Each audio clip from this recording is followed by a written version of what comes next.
A school decides that racism won't be tolerated, and an associate professor doesn't like it and proclaims that he's been discriminated against for 40 years because he's white. You know, you really can't make up this stuff.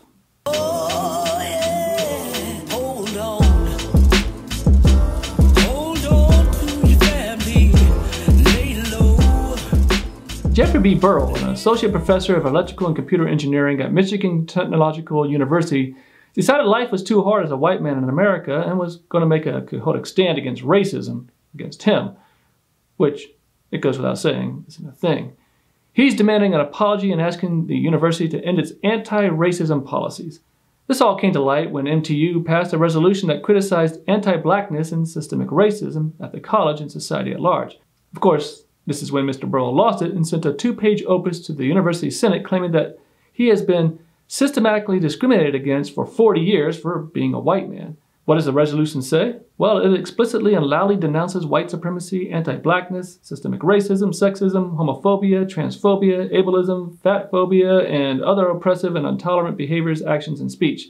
That, quote, no student should be able to earn an undergraduate degree without having had a sound education concerning the historical and current manifestations and operations of anti-blackness and systemic racism in American culture. Why would Burrell be so offended? The short answer is because he's white and male in America. He feels anti-racism is anti-him. The longer answer is because he doesn't understand how any of this works, but knows it all works for him, and now they are taking it away, in his eyes. He's agreed for the perceived offenses against himself and not anyone else. How do we know this? Because he said so much in his letter. He wrote, "At Michigan Tech, I have seen no signs, in my 28 years, of discrimination against women and people of color." Which is probably true because in his eyes, racism doesn't exist, so how could he see any? Except against him, of course. He knows, and those who have experienced it don't. He continues to make the baseless claim that affirmative action is discriminatory even though he benefits from it when it was just for white people, which is what the entire higher education system was. Universities and colleges were white institutions created for white people that fed into high-paying jobs only open to white people. The loop was closed further by giving priority to the offspring of alumni and the good old boy network that ensued. Today in corporate America, we continue to see this play out because of where people went to school, which is further limited by their ability to afford to go to that school and the education they received based on their zip code. If you were looking at a resume, Harvard is going to pop out a lot quicker than Snow College. And yes, that's a real place. A company would love to have that type of prestige. Burrell even goes as far as to say simple statistical analysis will demonstrate that Michigan Tech's hiring practices are biased against white men, and then fails to produce any. The fact of the matter is that white men aren't systematically discriminated against just because other people are being given the opportunity to compete. He assumes that women and people of color are less qualified than their white male peers and taking their jobs and spots in society. It's a worn-out argument that holds no water when you consider the continual wage gap based on gender and color, earning potential, and opportunity for advancement. He even goes on to say that teaching black people that all white people are racist and should be hated, an implication of your resolution, makes things worse. However, that's not an implication of an anti-racist resolution. I've been at this for a long time, and I've never seen that anywhere. I've seen it misconstrued, but never down the fantasy rabbit holes Burrell is diving into.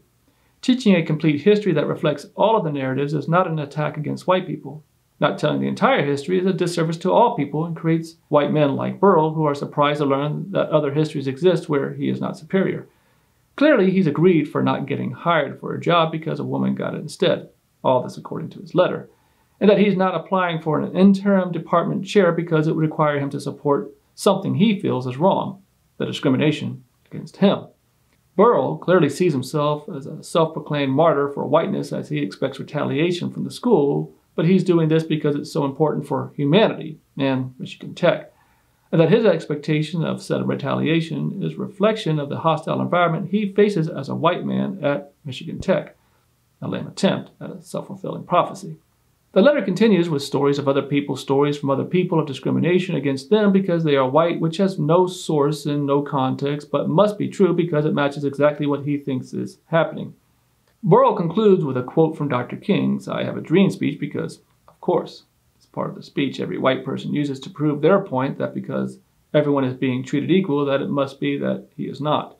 It might be good if he read the entire speech before King went off on his dream. Then he'd better understand the history that he's so opposed to being taught at Michigan Tech. Students are petitioning for his resignation, and understandably so. Who wants a professor who has contempt for all of his students? Jaroslav Drellich, another Michigan Tech professor, didn't go as far as Burrell, but said the resolution was pushing a leftist narrative, which is code for anti-white. Why can't we all go back to the good old days? It should be noted that Drellich is an adjunct professor, so he's pretty safe from the retaliation Burrell seems to want. An apology was issued by the school, but not to Burrell.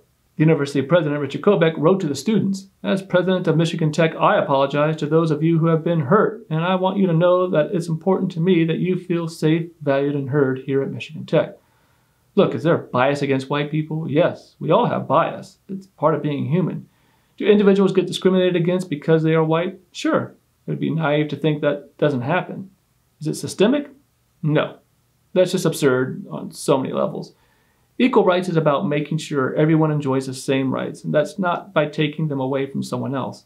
The only thing happening is the gatekeepers of rights are now having to share the key instead of locking those rights away from everyone else. This has been Locked In with Loki. Oh, yeah.